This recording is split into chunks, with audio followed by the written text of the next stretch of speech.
So, as I was saying last night, we've been selected for a homeschooling review, and in Victoria, in the state in Australia that we're living in, only 10% of homeschooling families are selected for a review per year. And the funny thing is, that's a recent thing. It's just recent. So reviews have been around for ages in Victoria, apparently, but this year, maybe, for the first time, they've sent this 10% number, and we've just moved from New Zealand to Australia, so to get selected in that first group of 10% is it's quite random. Unlikely. Because in my mind, when we moved here, it was almost like we're sort of in holiday mode in a way, because we've just shifted countries, so it's all about setting up the house, finding somewhere to live, setting it up, and then suddenly we received this letter in the mail to say we're being reviewed, and so it did come as quite a shock. We thought it was going to be easy because in New Zealand, when we went through this process of taking the kids out of school, we had to put together a 12-page document with our curriculum, the process we were going to follow. We had to have a few phone calls with the Ministry of Education and be approved, basically. When we arrived in Victoria, it was a form that said, will you educate your child? Sign here. Sweet, done. There was nothing. And then we got another letter later saying, ta-da, you've been selected for review, and you need to show us all of this stuff about how you're teaching your kids and what you're teaching them and how it kind of all maps back to what they would be learning in a classroom in Australia. So I think that's the weirdest thing for me. The fact we have to, and we're unschoolers, so we don't really approach it. We didn't start out as unschoolers. It's true. We started out as homeschoolers, and so there was a lot of time and thought put into what curriculum we wanted to teach our children.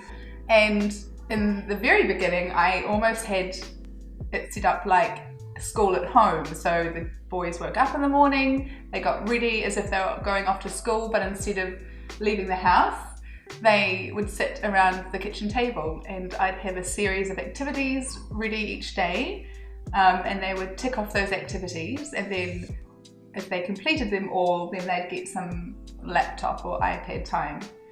But we soon realised that that was not going to be sustainable at all. And in fact, we weren't really that happy. The children weren't happy, and I wasn't happy being thrust into this role as teacher and having to be quite strict and stern about them getting a certain amount of work done each day. So yeah, I mean, every family's different, right? And we set out thinking we're going to need some structure, we're going to need some routine. We were used to the school thing of getting up and leaving at a certain time, coming home at a certain time, dinner is at this time, bedtime is at this time, then repeat it. And we thought, we looked into boxed curriculums. We looked at spending $2,000 for per child, a set of stuff that said this is what you do when you do it and this is how you do it. And we thought that was going to be us, and it really wasn't. I know for some people that works wonderfully. We are not that family. No, I was just thinking, if it had have worked, if the boys had flourished under that regime, then maybe we would still be homeschooling at this point. But I soon realised that it wasn't a good match for the boys, and so we had to make a change, and so that meant researching what else is out there, and that's how we stumbled upon unschooling. I think for our eldest, Joseph, he's fine with being told what to do. So if you tell him to sit down with a worksheet, he's actually quite comfortable doing it. William is not. So if you tell him that, hey, it's time to do this thing, it doesn't matter how softly you go about it, doesn't matter how nicely you present it and say, look at this wonderful activity we've set out for you, it's really nice, let's do this, enjoy it, get something out of it, and then go and do this thing that you'll really, really, really love, swimming in the ocean or whatever. We couldn't get him to do it. And we tried, and we tried, and we tried. And what we just ended up doing was setting that aside and just going to the beach instead. And he was happy. And I've written heaps of stuff. We can share some blog posts in the description about his experience at school, and then some of the deschooling stuff. And there'll be a lot of people that would say, oh my goodness, he must be falling so far behind his peers.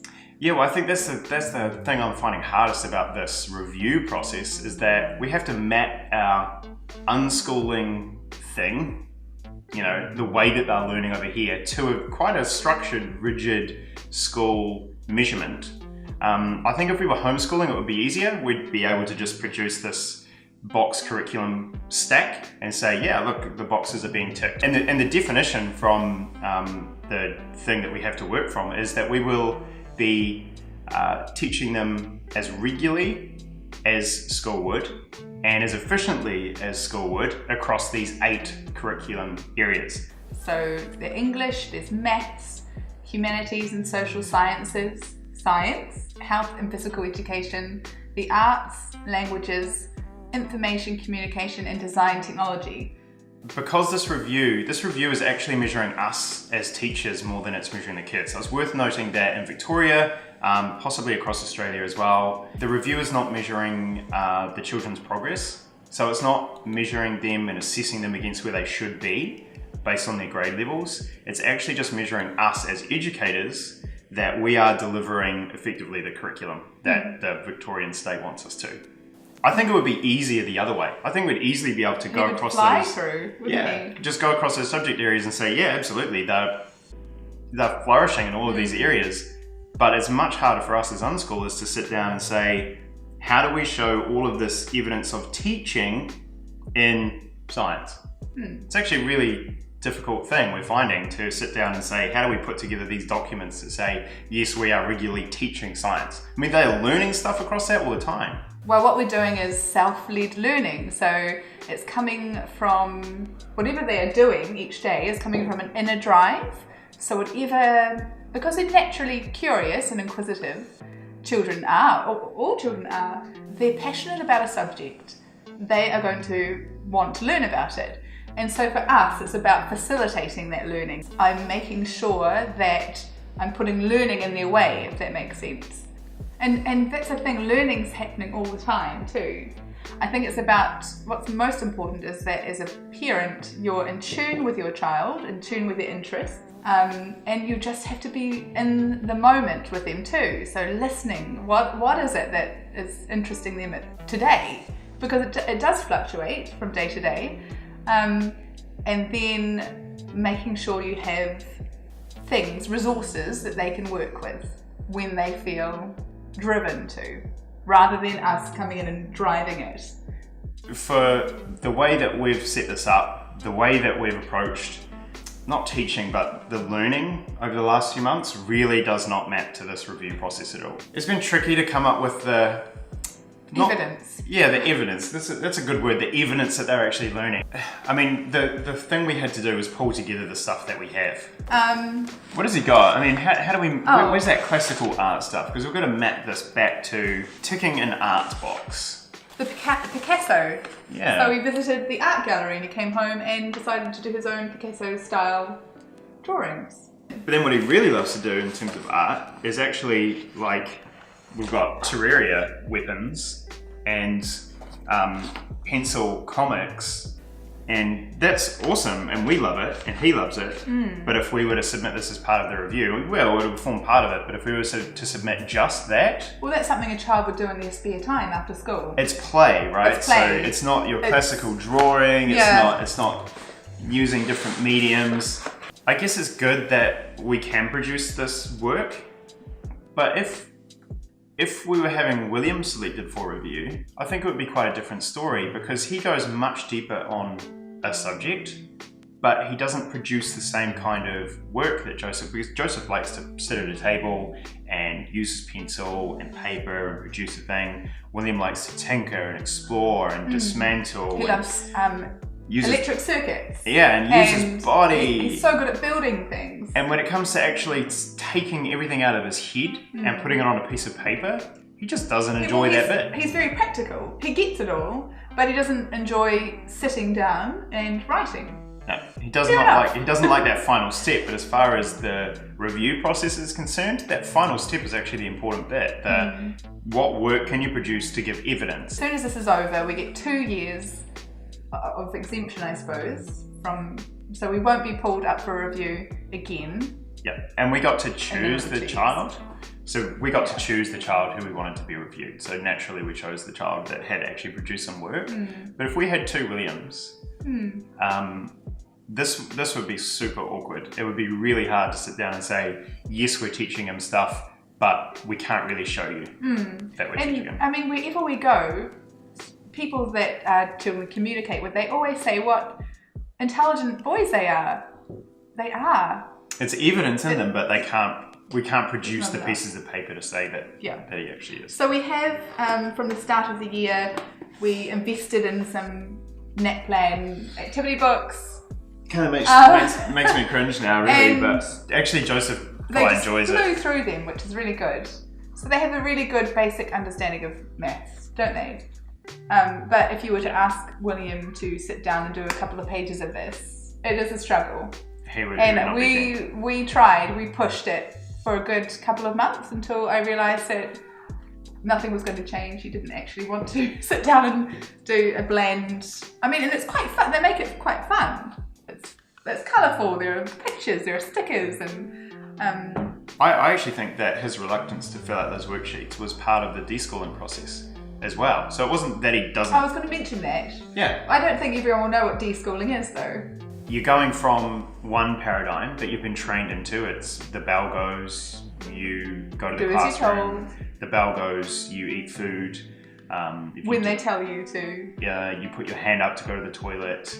All of that kind of structure. You sit quietly. Yeah, so all of that stuff that gets embedded into a school day, we kind of just take it for granted, but it is very structured and very rigid. When you come out of that into a space where there's no alarm going off to get you racing around the house, to get your uniform on and get your teeth brushed and get out the door, and there's no bell going when you need to eat, and you kind of have a bit more control over your day, you actually start to almost, for a little bit, I think, rebel against what that was. I'm not going to sit there and do a worksheet.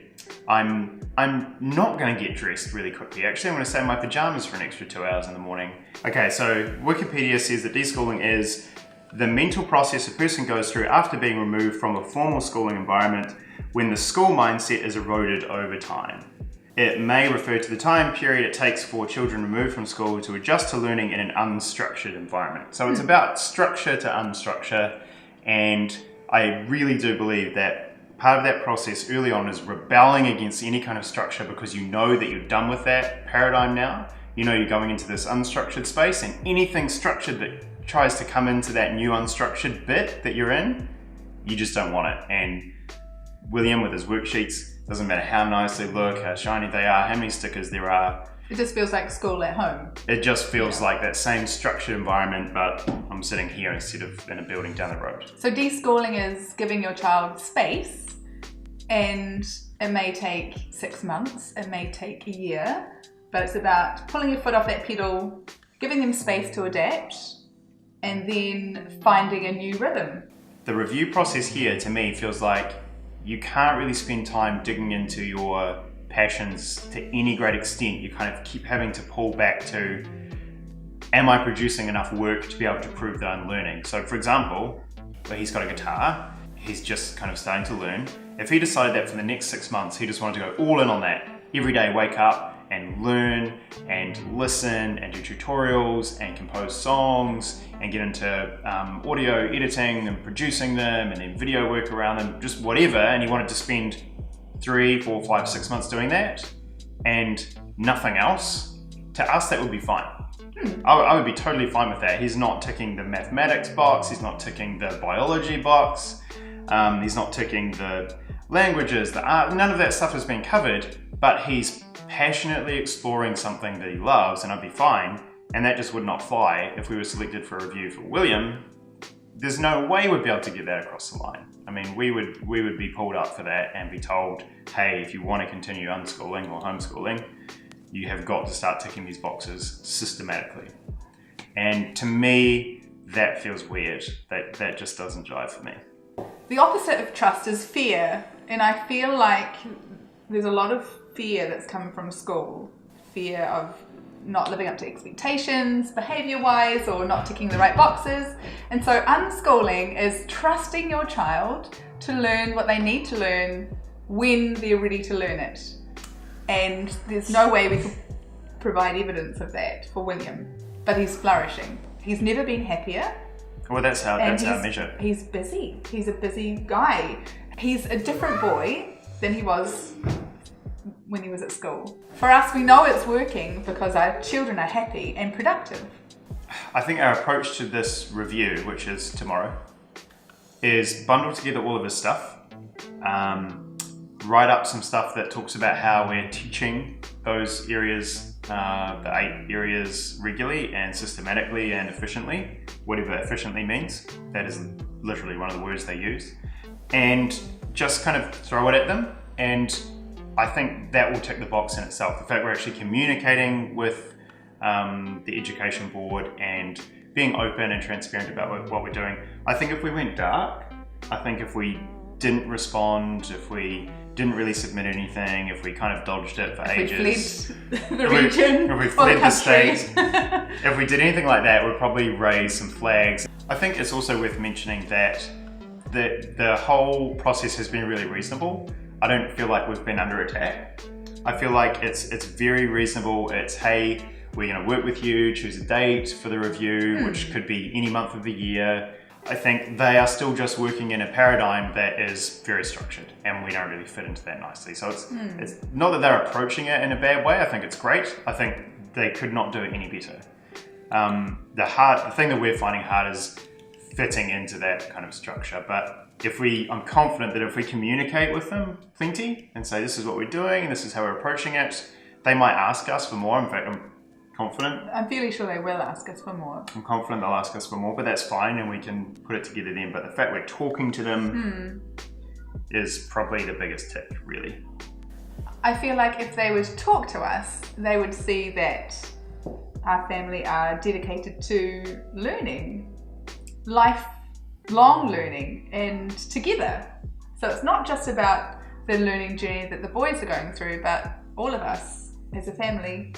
And that we have passions, and we are proactive, and we are involved in the community, and yeah. So I think if they were to sit around the table with us as a family, they would see that we are dedicated to learning, and we are striving to be happy. We kind of rambled through a bunch of stuff there, but if there's anything more detailed you want to know about the review process, about our approach to unschooling, about our experiences with homeschooling and what worked and what didn't, about our experiences with school, drop a comment below, ask questions. We'd love to talk to more people who are doing the unschooling, homeschooling, alternative education thing. If you've got any questions, ask away. And I guess we'll let you know how we go. So we'll keep you up to date on the process, and as soon as we hear any information, we'll share it with you. Yeah, we'll let you know if we're still allowed to live in Australia after this, and whether we've fled the state and we're hiding in the desert somewhere. There's a lot of desert in Australia. There is a lot of desert. So if you'd like to hear more about our unschooling adventure, then please tap that subscribe button. Where is it? There. Oh gosh, don't do that. No, that's so cheesy. Yeah. Don't do that. Just click the mouse there. Just click subscribe, and probably like the we'll be back tomorrow. Great. Great. Excellent. We're done. We're going to get back to this review because it's due tomorrow. There's a lot of work to do. Yeah, we've got to get this submitted tonight and somehow show that we're educating. Let us know if you're unschooling and you have a YouTube channel, because we'd love to be your friend. Okay, we're done. Goodbye. Bye.